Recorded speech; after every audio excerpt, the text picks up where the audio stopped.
Je vous salue dans le nom précieux de notre Seigneur Jésus-Christ.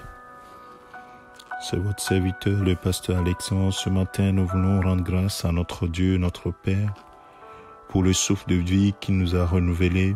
Nous sommes bénis, tu es béni, toi qui écoutes ce message ce matin.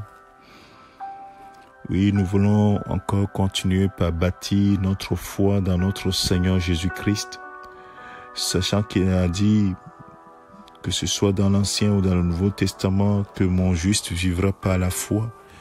Bien-aimé de Dieu, le Seigneur attend de nous que nous ayons totalement confiance en lui. Dans l'Épître aux Hébreux, on dit que sans la foi, il est impossible de lui être agréable. Il est impossible d'être agréable à Dieu sans la foi, cette ferme assurance des choses qu'on espère et la démonstration de celles qu'on ne voit pas.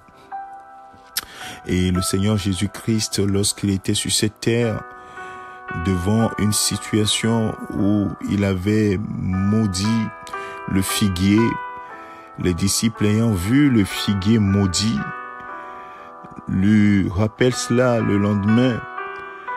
Et Jésus va prendre la parole dans Marc chapitre 11, le verset 22. Alors, Jésus prit la parole et leur dit, « Ayez foi en Dieu. » Bien-aimés de Dieu, voilà la parole. Ayez foi en Dieu.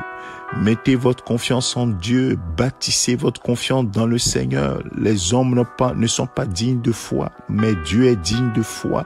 Dieu est digne de confiance. Ayez foi en Dieu.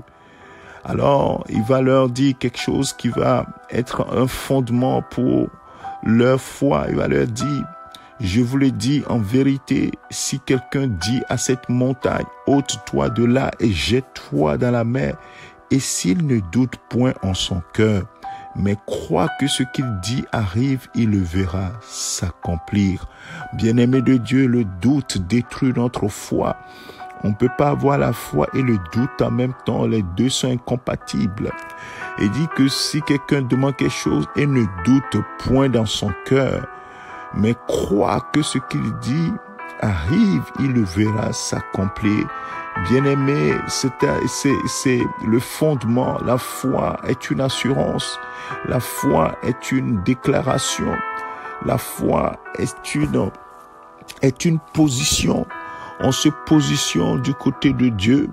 C'est par la foi que Josué, ayant entendu Dieu lui dire, vous allez pour prendre Jéricho, vous allez tourner 7 jours autour de la muraille et le 7e jour, vous allez crier, sonner des trompettes et je vais faire écrouler le mur. Bien-aimé, le mur était renforcé, le mur était épais, impossible humainement de pouvoir faire tomber ce mur. Mais Dieu avait donné une parole. Et il fallait que Josué fasse confiance en Dieu. Et Josué a déclaré au peuple de faire confiance en Dieu et d'exécuter ce que Dieu a dit. Et ça s'est passé exactement comme Dieu a dit. Rien ne lui est impossible, mon frère, ma sœur. Rien n'est impossible à notre Seigneur. Il en sera comme il a dit forcément. Mais est-ce que lui trouvera la foi chez nous? Toute la question est là. Alors, mon frère, ma sœur, ce matin, encore une fois, nous voulons méditer sur notre positionnement en tant que croyants. En tant que croyants, quel est notre positionnement? Est-ce que nous croyons, nous avons foi en Dieu? Oh, cette journée encore, examine ta vie.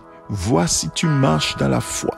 Si tu mets ta confiance dans le Seigneur. Si tu mets ta confiance dans sa parole. Sa parole est éprouvée. Et elle est digne de confiance. Fais ta part, Dieu fera la sienne. Oui, ne dis pas, non, j'ai eu déjà confiance en Dieu, rien ne s'est passé. Ce n'est pas cela que la parole de Dieu te demande.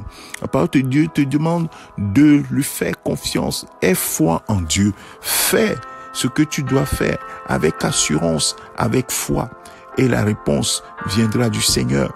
Oui, au temps voulu, en son temps.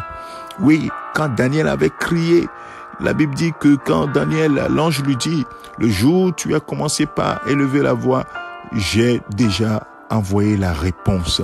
Mais la réponse a tardé pour des circonstances bien précises.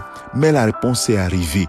Quand tu pries et tu continues d'insister, tu continues de tenir dans la foi, dans la prière que tu fais, alors tu peux être sûr que ton Dieu sera honoré, puisque la foi l'honore. Que le Seigneur te bénisse. Je te souhaite une bonne journée, une excellente journée dans la présence du Seigneur. Médite ses paroles.